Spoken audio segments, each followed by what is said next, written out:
আসসালামু আলাইকুম। আপনারা সবাই কেমন আছেন? আশা করি আল্লাহর রহমতে সবাই ভালো আছেন।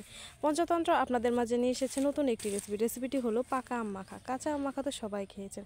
পাকা আম মাখা এভাবে ট্রাই করে দেখতে পারেন।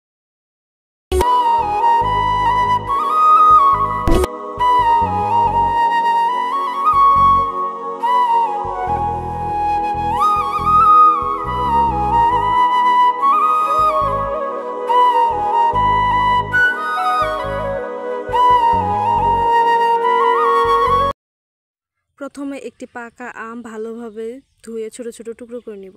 তারপর সামান্য একটু লবণ, একটা শুকনো মরিচ দিয়ে ভালোভাবে ম্যাশ করে নিব। সামান্য একটু বিট লবণ, পরিমাণ মতো চিনি দিয়ে মাখিয়ে নিলেই তৈরি হয়ে যাবে আমাদের পাকা আম মাখা। এরকম আরও নতুন নতুন ভিডিও পেতে পঞ্চতন্ত্রের পাশে থাকুন। সো আজ এ পর্যন্তই। আল্লাহ হাফেজ। আসসালামু আলাইকুম।